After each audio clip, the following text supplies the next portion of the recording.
Lifinji, congratulations on your film. Inga, right here in front. Yes, sir. Thank you, sir.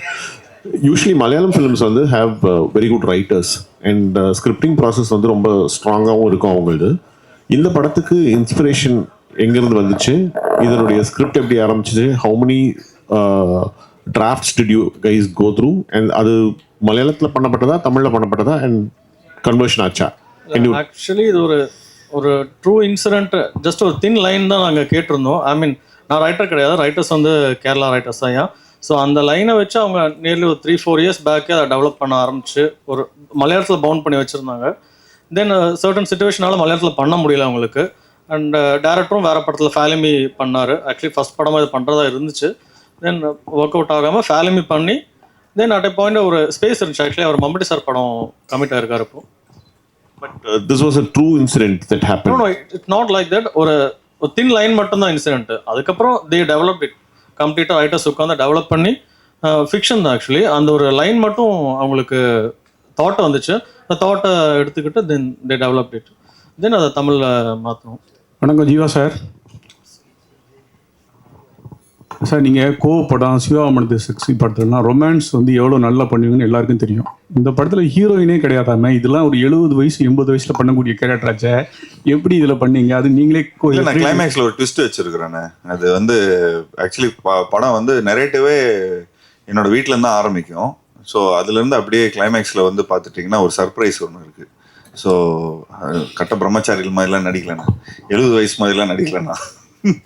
எனக்கும் நாங்களும் வந்து ஒரு 90s kit மாதிரி கல்யாணமே ஆகாம கஷ்டப்படுற மாதிரி தான் இந்த படத்தில் நடிச்சிருக்கிறோம்.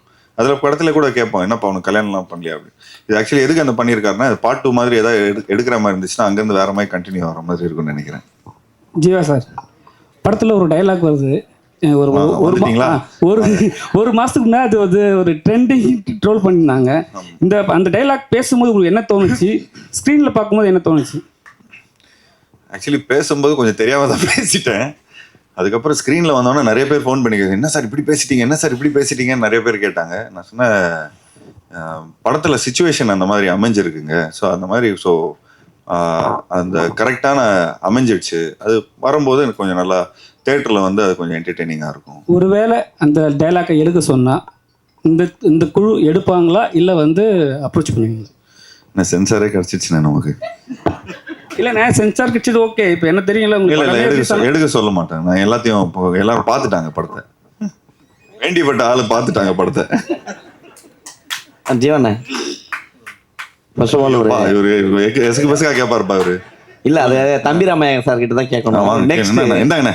இல்லை, ஃபர்ஸ்ட் நான் உங்களுக்கு ஒரு வாழ்த்து சொல்லிடுறேன். சொல்லுங்க. ஏன்னா ஒரு ஹீரோ வந்து சக நடிகர் கீழே துணை நடிகரில் பார்த்தா கூட ஓகே அப்படின்னு இருப்பாங்க. ஆனால் அவங்களையும் மேடை ஏற்றி நீங்கள் அழகு பார்த்ததுக்கு ரொம்ப சந்தோஷமாக இருந்தது. இது நாங்கள் வந்து கிரிக்கெட் பிளேயர்ஸுங்க. ஸோ அதனால் ஒரு 11 பேரோடு இல்லை 16 பேரோட தான் போவோம். ஸோ ஒரு ஸ்போர்ட்டி ஆட்டிடியூட் தான் இன்றைக்கி. ஸோ உங்களுக்கு வந்து வர படங்களில் முதல்ல வந்து படத்துடைய பேரை தமிழில் இருக்கிறத இங்கிலீஷில் மாற்றினதுல உங்களுக்கு தான் மிகப்பெரிய ஹிட்டு அடிச்சுது. SMS அப்படின்ட்டு ஸ்டார்ட் பண்ணீங்க. அதே போல் இதுலேயும் ட்ரிபிள்-T எடுத்துகிட்டு வந்திருக்காங்க. ஸோ இந்த கான்செப்ட் உங்கள் தலைமையில் வந்ததா? இல்லை, இது வந்து பியூராக வந்து முத்து அவரோட இதுதான்.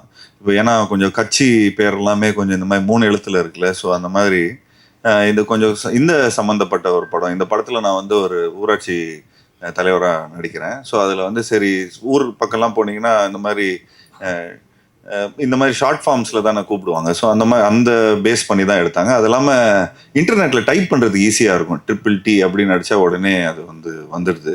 ஸோ SMS ட்ரிபிள்-T இப்போ அடுத்த படம் கூட ஜாலியாக இருந்த ஒருத்தன். ஸோ அந்த ஒரு இதில் தான் நாங்கள் வந்து பண்ணியிருந்தோம். தம்பிராமே சார், நன்றி. இப்போ பேசும்பொழுது நீங்கள் சொன்னீங்க எங்களுக்கு வந்து சென்சார் சர்டிஃபிகேட் யூஏலாம் கொடுத்துட்டாங்க, யூ சர்டிஃபிகேட்லாம் கொடுத்துட்டாங்கன்னு சொன்னீங்க. ஜனநாயகத்துக்கு கொடுக்கலன்றதுனால நீங்கள் சொன்னீங்களா? அப்பா, அது எப்பேற்பட்ட படம், உலகம் முழுக்க எதிர்பார்த்துட்டு இருக்கக்கூடிய தம்பி தான் மேடை சொல்லிட்டாங்களே. ஸோ எல்லாருமே அதை வந்தால் அது எல்லாருக்குமே பொங்கல் தான் இல்லையா? அது மட்டும் இல்லை, இவ்வளோ பெரிய தமிழ் இண்டஸ்ட்ரியினுடைய வியாபாரத்தை மிகப்பெரிய அகலப்படுத்தினதில் ரஜினி சாருக்கு, கமல் சாருக்கு, அதுக்கு அடுத்த தலைமுறையில் விஜய் சாருக்கு ஒரு பெரிய பங்கு இருக்குது இல்லையா? இவ்வளோ பெரிய கலெக்ஷன். ஸோ அந்த படம் முடங்கி இருக்கிறதன் மூலமாக எல்லாருமே சினிமாவை காதலிக்கக்கூடிய அத்தனை பேருமே அதை கவலைப்படதான் செய்வாங்க யார் இல்லையா. நம்மளே கவலைப்படுகிற பொழுது அந்த படத்தில் சம்மந்தப்பட்ட டெக்னீஷியன்ஸ், அதில் சம்மந்தப்பட்ட தம்பி வினோத் டைரக்டர் ஃபீல் பண்ணுவாங்க. ஸோ அது படம் ரிலீஸ் பண்ணக்கூடாதுன்னு சொல்லல, கொஞ்சம் தாழ்த்தி வருது அவ்வளோதான். பட் அதை அக்செப்ட் பண்ணக்கூடிய அளவுக்கு தான் எல்லாருக்குமே மெச்சூரிட்டி இருக்குது. ஆமாம், ஜனங்களின் நாயகன் அந்த படம் வருகிற பொழுது எல்லோரும் கொண்டாடுவோம், அவ்வளோதானே. இது ஜீவா சார் மெயின் போர்ஷனாக நடிக்கிறாரு, ஆனால் டைட்டிலில் உங்கள் பேர் தான் வச்சுருக்காங்க. அதை பற்றி என்ன நினைக்கிறீங்க? எப்படி அப்பா எல்லாருக்கும் மூளையில் இருக்கும், தம்பி உனக்கு நடுவில் இருக்குப்பா.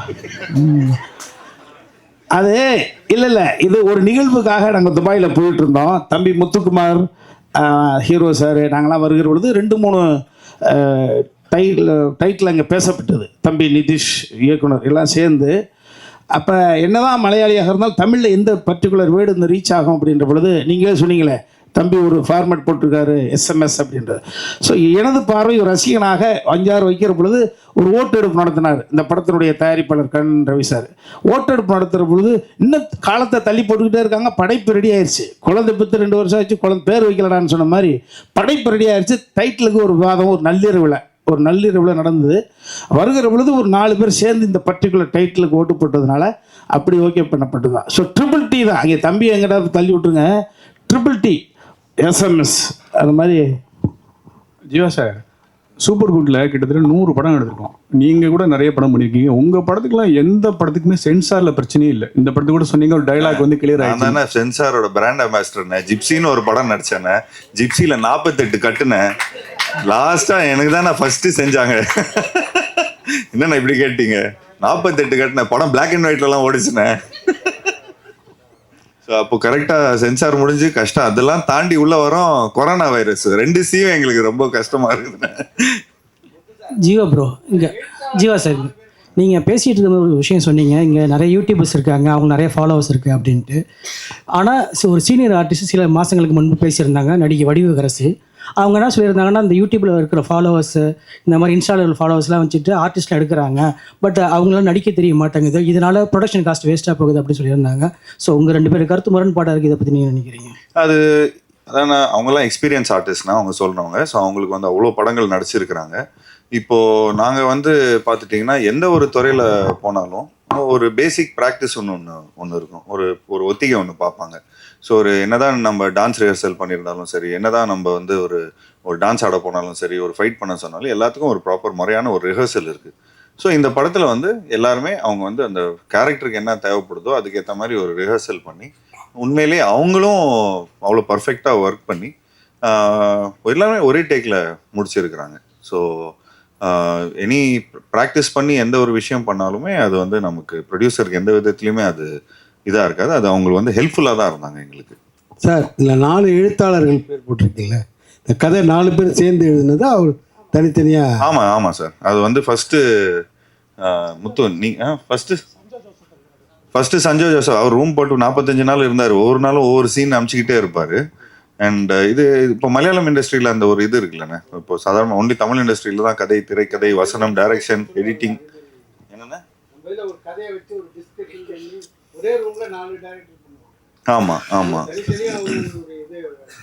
ஆமாம் அது எல்லாமே அப்படி தான் என்ன பண்ணுது. ஏன்னா இப்போ நாங்கள் ஒரு லைனாக பிடிச்சிட்டு ஒரு அளவுக்கு ஒரு விஷயங்கள்லாம் கதையாக ஆல்ரெடி அவங்க ஒரு 2-3 இயர்ஸ் முன்னாடி அவங்க ரெடி பண்ணி வச்சுருந்தாங்க. அப்புறம் நிறைய கேரக்டர்ஸ் இருக்கிறாங்க. ஸோ நிறைய அவங்க இப்போ தம்பிராமையான இன்னைக்கு வேற ஒரு டைலாக் அடித்து விட்டுருவாரு கதைக்கு சூப்பராக இருக்கிற மாதிரி. உடனே என்னப்பா செம்மையாக பேசிட்டாரு, இப்போ நம்ம அதை விட பெட்டராக ஒரு லைன் கொடுக்கணும், அதை விட பெட்டரான ஒரு சீன் கொடுக்கணும் அண்ணனுக்குன்னு சொல்லி அப்படியே டெவலப் பண்ணிகிட்டே வருவாங்க. டக்குன்னு நடுவில் ஒரு மழை பெஞ்சிருச்சு ஒரு 10 நாள். அப்போவும் பார்த்துட்டிங்கன்னா ஒரு டெவலப்மெண்ட் ஆயிடுச்சு. ப்ரொடியூசர் ஃபஸ்ட்டு ஒரு கதை சொல்லும் போது கொஞ்சம் இதை விட ஒரு 45 ஒரு 60% தான் இருந்தது பட்ஜெட்டு. அப்புறம் ப்ரொடியூசர்கிட்ட கதை சொன்னோன்னா அவருக்கு பயங்கர எக்ஸைட் ஆனோன்னா இன்னொரு கிளைமேக்ஸ் இன்னொரு எக்ஸ்ட்ரா ஒரு சீக்வன்ஸு சேர்த்துட்டாங்க. ஸோ டெவலப்மெண்ட் ஆகிட்டே இருந்தது. ஸோ ஒரு படம் 60%ல் தான் ஆரம்பிப்போம். அது அப்புறம் படம் ஷூட்டிங் பண்ணும்போது ஒரு 100%ல் பண்ணுவோம். அப்புறம் படம் எடிட் ஆகி அது ஒரு நெரேட்டிவாக வரும்போது அது ஒரு 110-115% எல்லாருமே சேர்ந்து ஒர்க் பண்ணுவாங்க. அப்போ அது மக்கள்கிட்ட போய் எவ்வளோ % சேருதுங்கிறது படமாக பார்க்கும்போது உங்களுக்கு தெரியும். அப்பா பார்க்கல சார். அவர் சொன்னார், என்கிட்ட நீ படம் ரிலீஸ் போது நான் பார்த்துக்கிறேன் அப்படிங்கிற மாதிரி தான் சொன்னார். ஸோ பட் அவரோட சப்போர்ட் ஃபுல்லாக இருக்குது சார். ஜீவா சார், ஒவ்வொரு படத்துக்கு ரொம்ப கேப் விடுறீங்களே. கேப்பா சார்? இப்போ கேப்பே இல்லாமல் பண்ணுறேன் சார். இப்போ 2026 பாருங்கள், சும்மா கேப்பே இல்லாமல் வரும். இதுக்கு ஒரு படம் பண்ணுறோம், இதுக்கப்புறம் ராஜேஷ் சாரோட ஒரு படம் பண்ணுறேன், திரும்ப பிளாக் படத்தோட டைரக்டரோட ஒரு படம் பண்ணுறேன். போன வாட்டி அவர் கேட்டிருந்தார், என்னங்க கதையெல்லாம் யாரும் சொல்கிறது இல்லையா அப்படின்னு. நான் ஞாபகம் வச்சிருக்கிறேன். ஸோ அது போய் கரெக்டாக போயிட்டு ஒரு 4 பேர்கிட்ட கரெக்டாக கதை கேட்டு இப்போ முறையாக பண்ணுறோம். ஏன்னா அது இல்லாமல் கொஞ்சம் பட்ஜெட்ஸ் அப்படி இப்படின்லாம் இருக்குதுன்னு. ஸோ எல்லாருமே அதுக்கு அந்த பட்ஜெட்ஸ்க்கு ஏற்ற மாதிரி எல்லாருக்கும் கை கடக்கமாக எல்லாருக்கும் பண்ணுற மாதிரி நம்ம படம் பண்ணுறோம். மாஸ்டர் ஸ்டண்ட் மாஸ்டர் ஃபைட்னா உடனே போய் கோடியோகிராஃப் பண்ணுறாங்க, அடித்து உடைக்கிறது.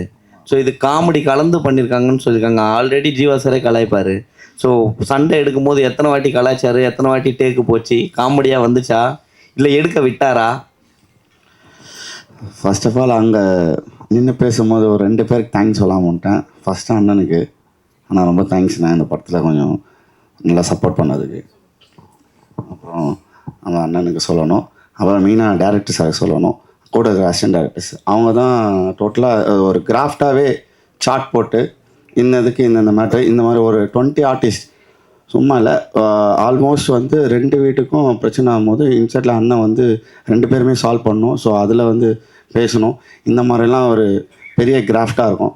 ஸோ அதில் எல்லாத்தையும் மேனேஜ் பண்ணும் போது அதில் வர அண்ணனுக்கும் இன்சைட்டில் உள்ள சின்ன ஃபைட்ஸ்லாம் இருக்கும். அது இல்லாமல் போய்ட்டு அங்கே டேங்க்லேருந்து அங்கேருந்து இறங்குது ஒரு காமெடி சீக்வன்ஸாகவே ப்ளே ஆகும். பட் ஆனால் என்னென்னா நீங்கள் சொல்கிற மாதிரிலாம் ஒன்றும் இல்லை. அண்ணன் எப்பவுமே என்ன சொல்கிறோமோ அதை கரெக்டாக அதை பண்ணிவிடுவார். ஸோ இன்கேஸ் இது இல்லாமல் இது இன்னும் பெட்டராக பண்ணலாம் அப்படின்னு சொல்லிட்டு எஃபெக்ட் போட்டு தான் பண்ணுவார். ஸோ அந்த மாதிரிலாம் நடக்கும். ஜீவா சார் ஆக்சுவலி என்னன்னா, அவங்ககிட்ட கேட்ட ஒரே ஒரு ரிக்வெஸ்ட் என்னன்னா, கொஞ்சம் ரோப்பு கீப்பெல்லாம் வச்சு பயங்கரமாக பண்ணியிருந்தாங்க. கொஞ்சம் சின்ன பசங்கள்லாம் பார்க்குறாங்க, கொஞ்சம் ஃபிசிக்ஸ்லாம் படிக்கிறாங்க. எட்டி வச்சா வேற பக்கம் போகக்கூடாது, கரெக்டான ஃபிசிக்ஸில் போய் கீழே விழணும். அந்த அந்த இதெல்லாம் கொஞ்சம் கரெக்டாக சொன்னேன். அது மட்டும்தான் கொஞ்சம் அவர்கிட்ட சொல்லி கலாய்ச்சேன்னா.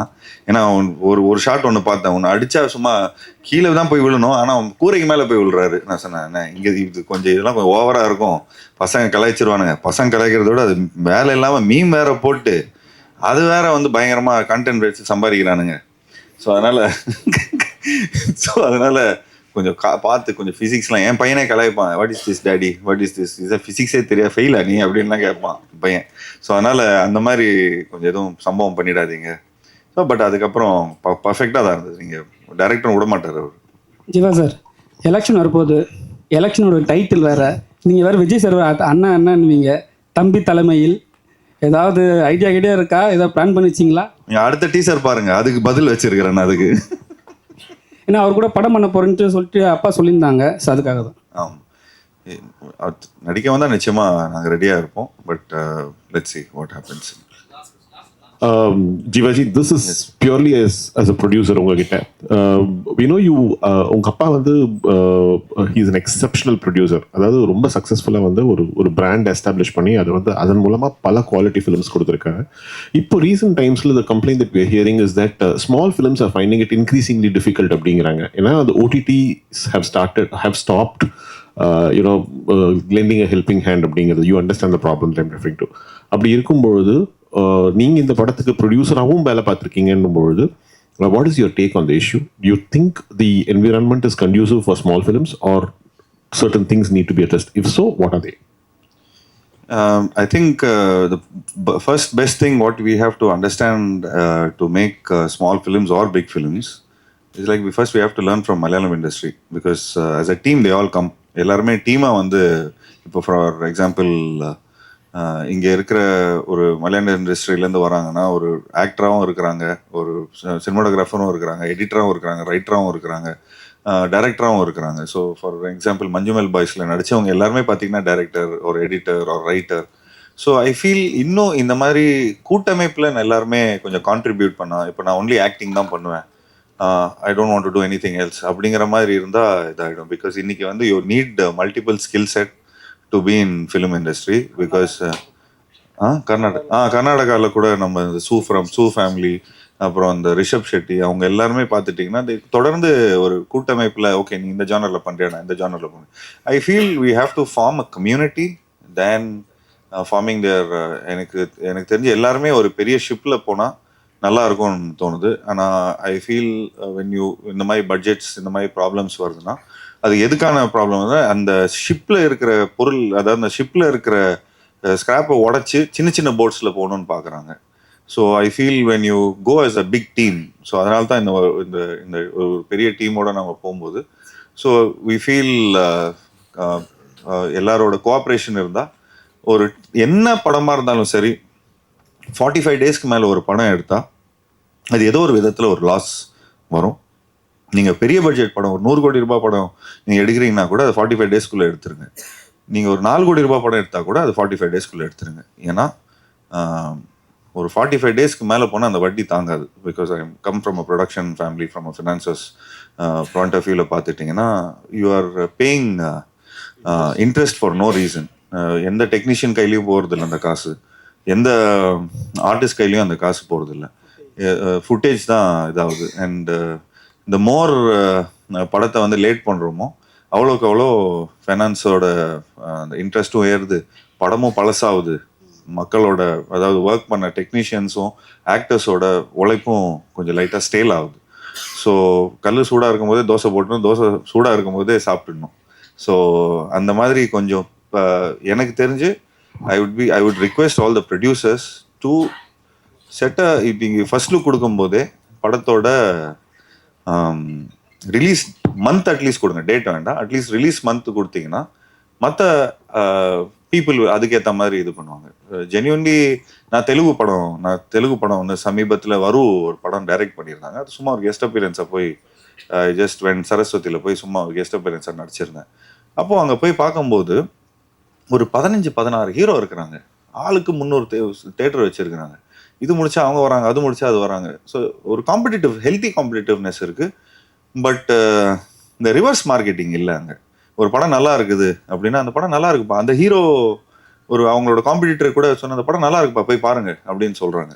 ஸோ என்னதான் இருந்தாலும் this is a business, this is nothing about இன்னொருத்தவங்களோட தட்டில் நம்ம காலை வச்சு அதை எட்டி உதச்சி அந்த மாதிரி எதுவும் பண்ணுறது இல்லைங்க.